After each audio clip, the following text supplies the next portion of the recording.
As a giant fan of Doom Eternal earlier this year, the long wait for the Switch port filled me with a sense of unease. Between the months of radio silence, pre-order cancellations, and a confirmed digital-only release, it seemed as if Bethesda may not have been confident in the Switch port of Doom Eternal. But after finally playing the game these past few days, I am happy to say that these concerns were unfounded, as Doom Eternal showcases the incredible talent behind developer Panic Button in what might be the most impressive Switch port to date.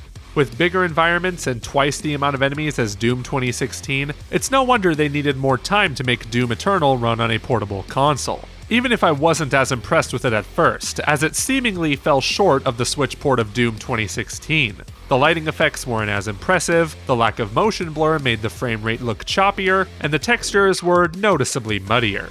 I soon realized it was because this is a much brighter and colorful game than Doom 2016, which shines a literal spotlight on the graphical downgrades in this version. Fortunately, the compromises aren't so massive as to where it looks primitive, as it still maintains the striking art style and visual elements of each level. Like its 2016 predecessor, the Switch port runs at 30 FPS, down from the original's 60, but it doesn't make the game feel any slower, as it still keeps the incredibly fast pace of the PC and console versions. In fact, it does an incredible job at maintaining 30 FPS no matter how intense the action gets, and I did not notice any significant frame rate dips.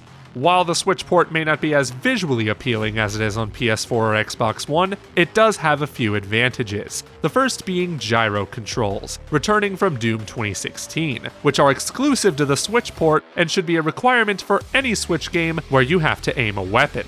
Looking at you, BioShock.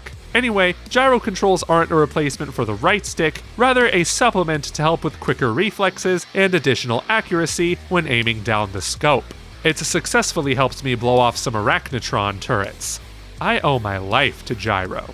And of course, the handheld mode is the prime reason to get Doom Eternal on the Nintendo Switch, and this is how I intend to play the game the most, like I did with Doom 2016, and the smaller screen makes the lower resolution visuals look much more impressive. This game does have a dynamic resolution, which goes below 720p at times, but it doesn't look as noticeable when playing it in handheld mode, and it isn't even that distracting during docked play. One complaint is that I don't like aiming on the Joy-Con sticks as much as I do the Pro Controller, but thanks to gyro aiming, it becomes much more manageable. So yes, Doom Eternal's Switch port is nothing short of impressive, but it does have some imperfections. For example, the cutscenes in this version are letterboxed, even though the cutscenes are still formatted to be standard widescreen, so you're technically losing some of the picture.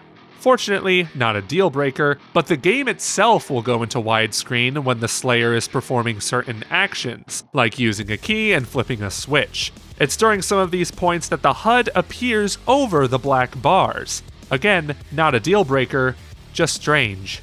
I also wish there was a motion blur option for this port. Normally I turn off motion blur or at least lower it to a level that doesn't make me sick, but Doom 2016's port benefited from motion blur as it made the game look smoother while running at 30 FPS. As a result of not having this in Doom Eternal, the game looks a bit choppy compared to the 60 FPS of the other consoles. However, if they couldn't add motion blur due to system restraints, then it was a necessary removal, and my eyes soon adjusted to the choppy frame rate. After all, it's still a stable frame rate, and I'll take that any day of the week. I also wanted to test the multiplayer battle mode with Nintendo Switch Online, and it's as seamless as it is on other platforms. Here, two people will play as demons, while another will play as the Slayer. The demons will spawn other demons to attack the Slayer in these 5-round battles. I personally would have preferred if the multiplayer mode was more of a traditional Doom online shooter, with death matches and other team-based modes, but I had a pretty good time with battle mode on the Switch. Truth be told, Doom Eternal is worth it for the single player alone. It's around 15 hours long, and each level is filled to the brim with secrets to find and demons to kill. Lots and lots of demons. And the fact that Panic Button was able to get this all running on the Switch is an impressive feat. You see, Doom Eternal is not a simplistic linear shooter set in tight corridors, but a bombastic one set in large environments with a lot happening in the background, from levitating buildings to walking giants. All the while, you're ripping and tearing hundreds of demons back into oblivion. Even though id Tech 7 is an extremely optimizable engine, that doesn't mean Panic Button could just turn every setting down to low and hit publish. No. They had to meticulously craft a tailor-made port of the game to get this beast running on the Switch, and they succeeded with flying colors.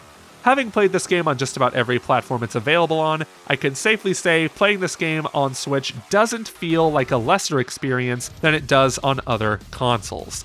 Yes, there are obvious compromises made to this version, such as 30 frames per second and downgraded visuals, but they are all justified to get this game running at a stable frame rate. In spite of these compromises, I still felt like I was playing the exact same game I played on other platforms, as the core fast-paced gameplay remains intact on the Nintendo Switch. Now, if you already own Doom Eternal and are wondering if you should pick this up on Switch, I would say go for it if you really value handheld gaming like I do.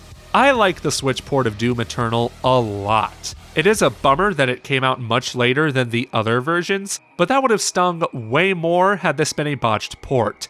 Thankfully, this is Panic Button we're talking about, and they have yet to disappoint us with one of their ports. So, what do you think of Doom Eternal on the Nintendo Switch? Let us know in the comment section down below, and be sure to subscribe to Game Explain for more reviews like this one.